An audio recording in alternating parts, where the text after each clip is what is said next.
have what you needed with a massive government help. And for this, I thank my predecessor for the courage of his hard decisions. But there is a way to put more means and choices in your hands. I trust the Filipino. Imagine how much more you'd achieve if government backstops instead of dictating your decisions. Always there to pick you up when you fall, giving what you need to get past a problem. Imagine if it invested in your self-empowerment to bring it closer to taking on whatever challenges come. Imagine a country that, in almost every sense, is you. Now imagine what you and government can achieve together. We did it in the pandemic. We will do it again. But again, I will not predicate my promise to you on your cooperation. You have your own lives to live, your work to do, and there too I will help. Government will get as much done alone without requiring more from you. That is what government and public officials are for. No excuses, just deliver. It was like that once upon a time.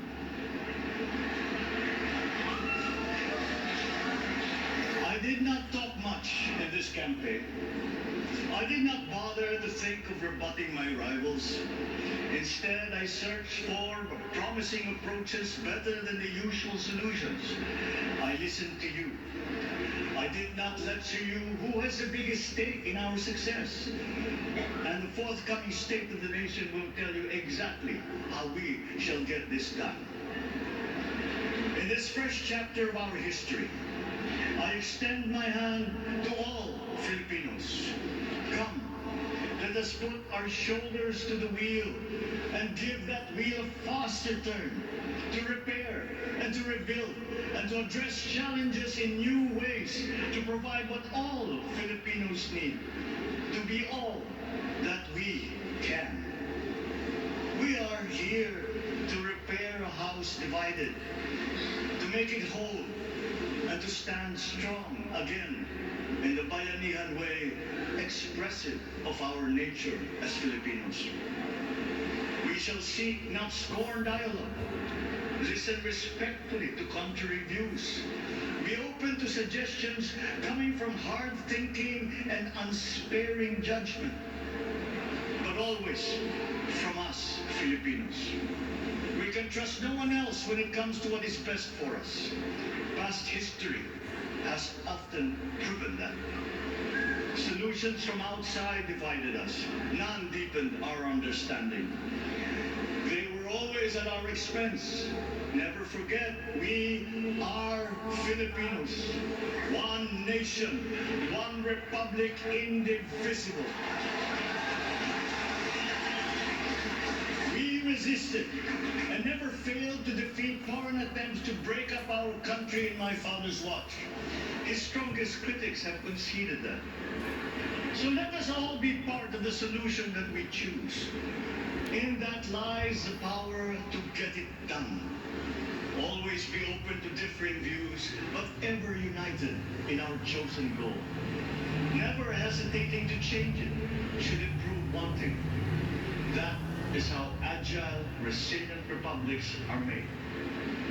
Our future we decide today. Yesterday cannot make that decision anymore, nor can tomorrow delay it. The sooner we start, the surer and quicker the prospect of achieving our future. These are troubling times. What's happening to others can happen to us, but it will not. We see what's happening. We are witness to how it is being stopped, and we have seen the glory that crowns struggle against all odds. Giving up is not an option. We've been through times of bitter division, but united, we came through to this when it shall begin again, but better. The campaigns I've run have taken me here where I stand today. I listened to you, and this is what I have heard. We peace in our land. You and your children want a good chance at a better life in a safer, more prosperous country. All that is within reach of a hard-working, warm, and giving race. Your dreams are mine. Pangarap nyo ay pangarap ko. How can we make them come true? How can we do it together? Si Irene. As far as anyone with the same faith and commitment can. Asa yun? As if it depended entirely on himself. Pabibo yan si Sa pangarap na Irene, pabibo. ang ating bansa, ang pangarap niyo Siyempre, kapatid niya yan. ay pangarap ko. Pangarap mo, pangarap ko. Maunlad ang ating bansa, ang pangarap niyo ay pangarap ko. At sa pangarap na maging mas masinan ang kinabukasan natin at ng ating mga anak, ang pangarap niyo ay pangarap ko. Hindi pa. Maghahan ka na. Hindi pa ako nakakaluto, sandali. Ano ba ulong natin? Marami. Ha? Marami, dahil inaugurasyon ni Marcos. Oh. Late lang. Ayun na. Ano ka parang bike mo? Tapusin lang natin yung speech ni Marcos. No looking back in anger or nostalgia. Sino yung mas parang The sinigas mo? road ahead, the immediate months will be Kuya, isa lang mo yung mantika. Magkapit akong manok. Ako nga, manok, di ba? Oo. Promise ko. Umalis ka dyan sa TV. virus is not the only thing to blame. What had been well built was torn down. We will build it back better. The role of agriculture cries for the urgent attention that its neglect and misdirection now demands. Food self-sufficiency has been the key promise of every administration. Now but one delivered. There were inherent defects in the old ways and in recent ways too. The trade policy of competitive advantage made the case. Nagwan nga ang kolonel ng Food bumpalas na. sufficiency. A country should not produce, but import what other countries make more of and sell cheaper. Then came Ukraine. The most vulnerable when it comes to food are the countries furthest away from the conflict. Those bearing no blame for provoking it. Yet they face the biggest risk of starvation. If financial aid is poured into them, though it never is, there is nothing to buy. Food is not just a trade commodity. Without it, people weaken and die. Societies come apart. It is more than a livelihood. It is an existential imperative and a moral one. Agriculture damage that diminished by unfair competition will have a harder time. It will have no prospects at all of recovery. Food sufficiency must get the preferential treatment the richest free trade countries always gave the agricultural sector. Their policy boils down to don't do as we do. Do what we tell you to. I'm giving that policy the most serious thought if it doesn't change and make more allowances for emergencies with long-term effects. There is a fundamental problem in our energy supply. Sufficient fossil fuel technologies be invented. And it is not seriously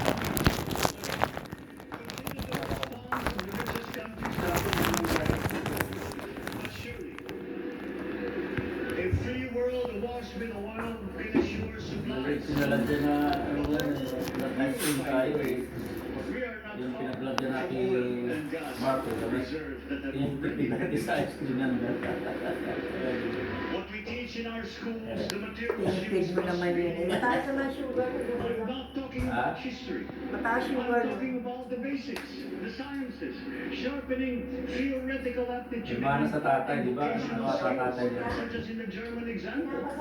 Alongside the national language, with equal emphasis and facility in a global language, which we had and lost. Let us give OFWs all the advantages we can for them to survive and to thrive.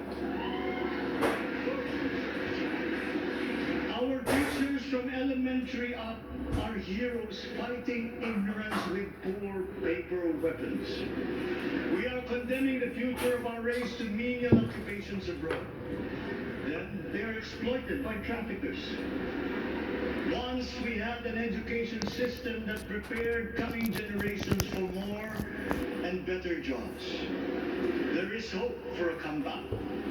Vice President and soon-to-be Secretary of Education, Sara Duterte Carpio, will fit that mission to a T. We won't be caught unprepared, under-equipped, and understaffed to fight the next pandemic.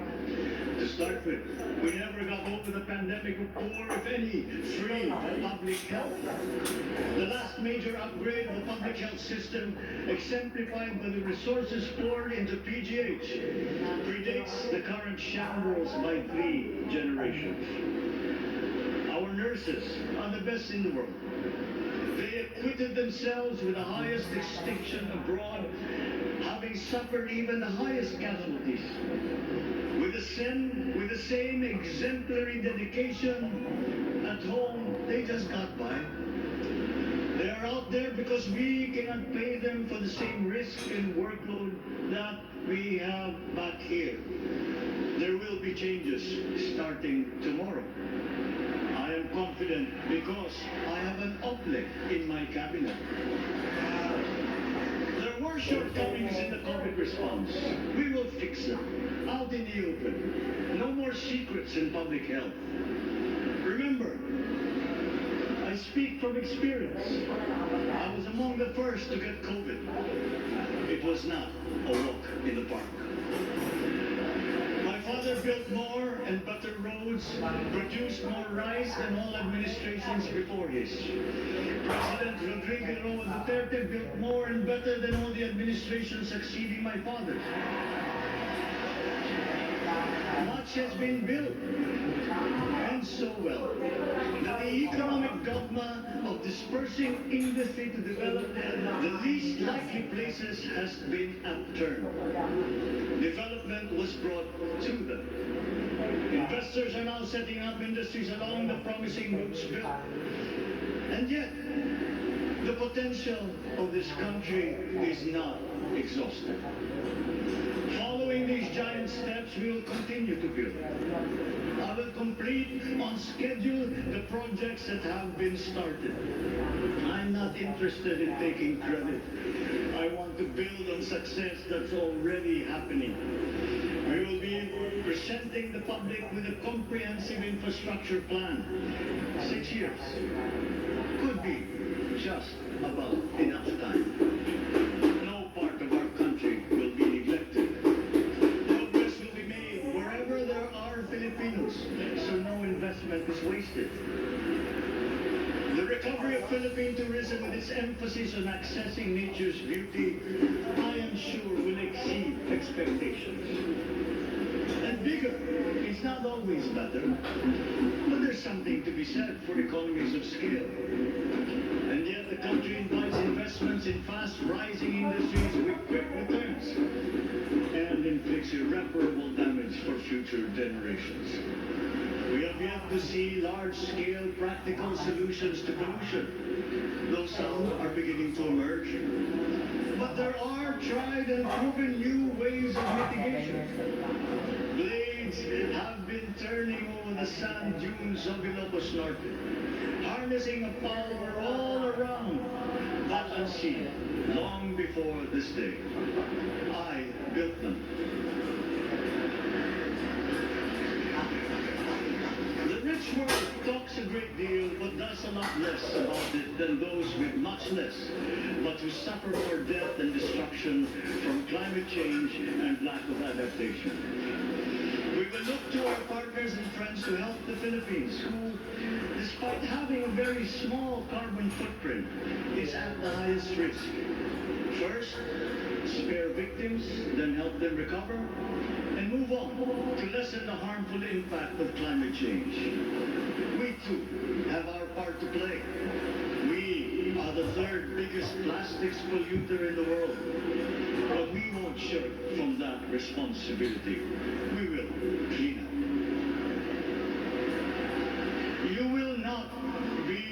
disappointed. So do not be afraid.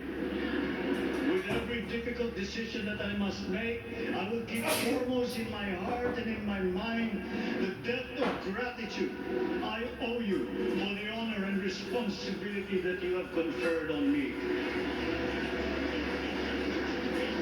Whatever is in a person to make changes for the better of others, I lay before you now in my commitment. I will try to spare you. You have your other responsibilities to carry. But I will not spare myself from shedding the last bead of sweat or giving the last ounce of courage and sacrifice.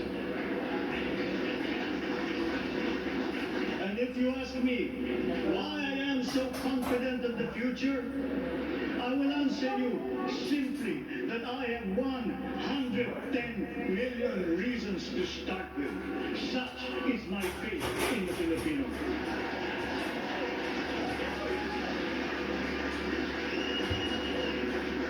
Believe, have hope. The sun also rises like it did today and as it will tomorrow. And as surely as that, we will achieve the country all Filipinos deserve. God bless the Philippines. God bless our work. Maraming salamat po sa inyong lahat. Mabuhay ang Pilipinas. Magandang tanghali po.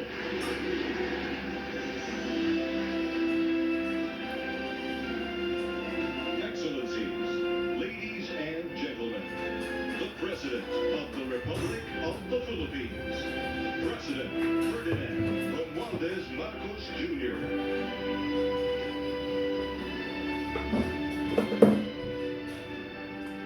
We will now have a photo opportunity with President Ferdinand Romualdez Marcos Jr. May we invite the first family on stage. First Lady Liza Araneta Marcos, Ferdinand Alexander Sandro Marcos, Joseph Simon Marcos, and William Vincent Marcos.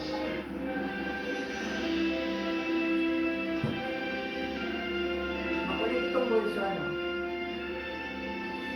Sino? Pangalan yan. Congressman yan. Pangalan yan, maliit? Congressman niya, Yan ba yung Ilocos. congressman? Congressman Ilocos yan. Makulit eh. May pangalan yan eh, yan ang congressman. At yung naging talumpati ni President Bongbong Marcos. Sumabot ito ng nasa magiging kumulang 30 minuto na panunumpa at the same time hanggang doon sa speech at kasalukuyan po nagkakaroon ng photo opportunity po. At kasama pa rin natin si Attorney Rollo Suplico at si Sas Rogando Sasso. Tunahin muna natin tanungin si Sas. Ano masasabi mo doon sa naging speech ni Pangulong Bongbong Marcos? Unahin, hindi muna natin ito ng comment kung nakikita natin ngayon sa screen. The Vice President and the President together. Kasi during the inauguration of President Duterte, the Vice President wasn't there. I think magkasabay ka ata sila. Hindi ba sila magkasabay ng inauguration noon? Hindi. Iba to. Di ba? Kita mo siya, the Vice President is beside the President. Talagang unity talaga ito mula noon. At sana magpatuloy ito. So magtungo na tayo sa speech. Napakaganda ng speech nito. Yun lang yung nasasabi. Yun ang una-una kong naramdaman nung naririnig ko yung speech na ang galing, we all know the oratorical skills of BBM. Talagang nandun siya, nag-Oxford yan eh. Kahit ano pa sabihin ng mga kaibigan niya, nag-Oxford yan. And then, ang isa sa mga A-levels niya, pagpapasok ng Oxford is English. Iba-iba yung oratorical skills talaga ni BBM, ni President. BBM, President na. President BBM. Ngayon, in terms of the content, napakayaman ng content ng speech na to. Pero Ako ha, pag isusulat ko, ang magko-comment ako sa speech na to, halimbawa, I will look back dito sa speech na to 30 years from now or 40 years from now. Ang maaalala ko dito, na I think the most quotable quote here, parang ito ang kanyang we conquered na line. Yung, we are Filipinos, one nation, one republic, indivisible. Ang ganda nun. Hindi lang yung words, ha? The way na-construct yung verse na yon and the way BBM delivered. So I think if you're going to have a clip about this inauguration speech, ayun dapat ang maging sentro eh. Kasi yun na yung message niya ni President BBM. Ang tawanan talaga niya, mula nung nag-umpisa pa yung campaign hanggang sa salukuyan, unity. Yes. Pagkakaisa. Yes. Yun ang paulit-ulit na message na to. Saka yung role na hindi na tayo dapat lumulumpa sa past. We have to look forward to the future. Attorney Rollins. Well, para sa akin, years later, pag-usapan natin itong particular speech ni President Bongbong Marcos, ito yung ang naiiwanan sa akin. I will not talk about the past, but the future. And we look ahead. Ito po, ito yung cornerstone ng kanyang inaugural address. So kung pag na-quote tayo, o may quotation tayo, ito naalala ko palagi. Tama, I agree with Ms. Sass, parang Julius Caesar. I came, I saw, I conquered. Bini, Veni, Vidi, Vici. Yun eh. We are Filipinos, one nation, one republic, indivisible. Ang ganda ng delivery ni BBM doon. So, and a lot of things to remember. Pero I think, kasi kung ikaw kumpara mo to sa inauguration speech ni President Duterte noong 2016, si President Duterte din may binanggit na mga problema na dapat solusyonan. Noong 2016, ang sentro talaga ni PRRD ay yung drugs. Ngayon dito kay President BBM, ang problema kanyang unang hinayay. Actually, marami siyang hinayay, pero ang unang niya binanggit is yung issue ng food self-sufficiency. Diba? At meron siyang maganda dito message. Hinighlight niya yung gawain ng mga mayayamang bansa na nag-subsidize ng kanilang agriculture. Tapos, syempre may sense of protectionism doon, diba? Pero, pag ibang bansa yung gagawa nun, aangal sila, i-erase nila yung World Trade Organization. Kaya ang sabi kay President BBM na itong mga bansa nito, ang kanilang polisiya is don't do as we do, but do as we say. Diba? Or don't do as we did. Ganyan. Kasi nga, yung tinatawag na phenomena ng kicking the ladder. Kung ano yung mga polisiyang nakapagtulong sa mga bansang itong patumangat, ngayon ipinagkakaituloy ito sa mga bansang pa-develop pala katulad ng Pilipinas. At ang ganda ng maganda na isinama yan ni President BBM. And lastly, ang isa pang maganda para sa akin dito na tatatak din is yung sinabi niya na walang makakatulong sa atin, kundi tayo lang. I don't know the exact terms, pero ganun yun. At hindi natin kailangan kumuhan ng solusyon externally kasi it failed us just like what happened to us in the past. Malalim yun, ha? Malalim yun. And that, for me, signifies his foreign policy. Okay, hindi pa natin mabilang po kung ilan yung ginamit na pananalita o words, But in the past, ang presidential addresses, binibilang po ang salita na binibitawan ng bagong Pangulo. So si Presidente Ramos, 2,356 words. At ang kanyang duration ng kanyang speech, 29 minutes. President Arroyo, 1,066 words, 15 minutes. President Estrada, 2,202 words, 31 minutes. Ito yung katumbas na ganyan. At binibilang ko dito, I think President BBM spoke for around 32 minutes. Yeah. Ang shortest speech so far ay diniliver ni President Duterte. 1,343 words, lasting for around 15 minutes. Ayan. Pero nakikita natin no, na ang parts ng presidential inaugural address ay dalawa. Appreciation for the nation. Ang pagpapasalamat po ng incoming president sa mandatos na binigay sa kanya ng taong bayan. Ang pangalawa po, yung call to action. At sinabi niya ito, no? May call to action siya. Sabi niya, I listen to you, and this is what I heard. Tapos sinabi na niya yung kanyang narinig at ang kanyang gagawin. Ito na po yung call to action. At yung kanyang sinabi kanina, yung One Filipino, yung One Nation, One Republic, nakita talaga niya na ito yung pagiging watak-watak, yung dahilan kung bakit hindi talaga nakalipad ng gusto yung bansa SAS. Ito na yung message na eh. You know, we are Filipinos, one nation, one republic, indivisible. Napakalaman nito. Ito ay 1, 2, 3, 4, 5, 6, 7 words. Oy, 7 is a Marcos number. 7 is a Marcos number. That's the lucky number of Apo Marcos.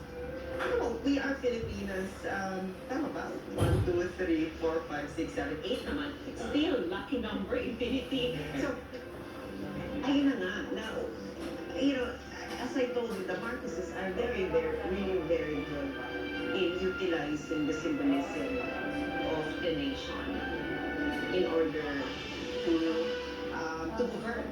Diba? Katulad, and we will not expect anything less dito sa presidency ni PBBM.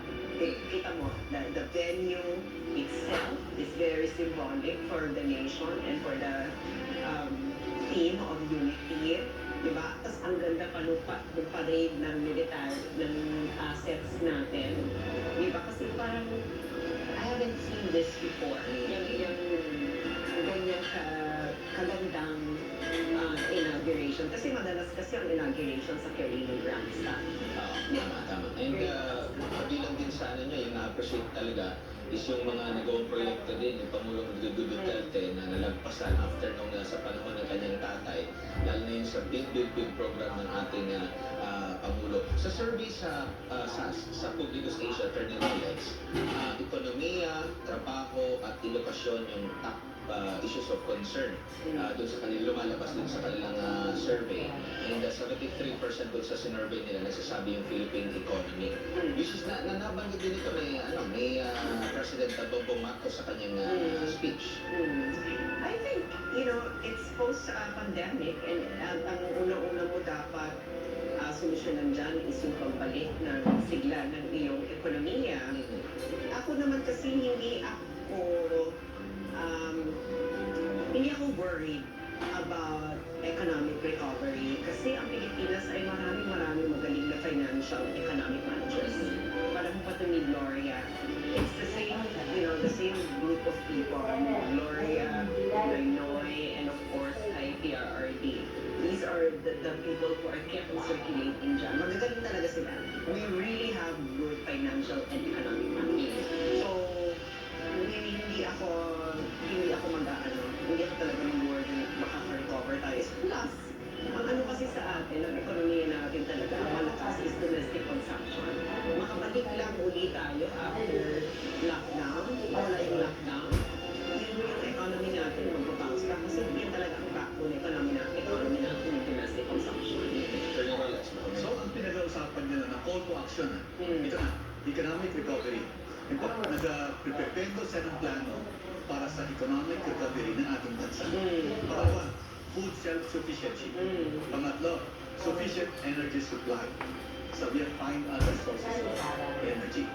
Okay, tapos, technical vocational, so test gamit yung may waiting sa kanyang administrasyon.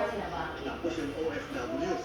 Tapos yung education, na-mention pa si VP Sara Duterte. Tapos, pandemic preparation. Sabi niya, kailangan daw yung major upgrade ito. So, yung Department of Health, kailangan may major upgrade. Dito po, yung health, mga nurses, na-mention din dito si Secretary Ople. Tapos, yung COVID response, importante sa kanya rin ba? Kasi siya ay nagkaroon ng COVID. Siya po ay nag-test positive din siya sa COVID. Tapos development of our infrastructure na binigyan din ng kanyang tatay at sa kanyang outgoing President Duterte. Tapos ito po sinabi na, I will complete all projects already started. So, para sa akin, major po na mention na, kasi karamihan na incoming president, hindi ko i-implement. Yung project started by the outgoing president. Naalala ko po i-implement ito. Attorney Roles, naalala ko yung isang interview natin sa isang kumakandidato. Naalala ko sabi niya na every time after ng election, nagkakaroon tayo ng bagong bansa. Ibig sabihin, hindi na ipagpapatuloy.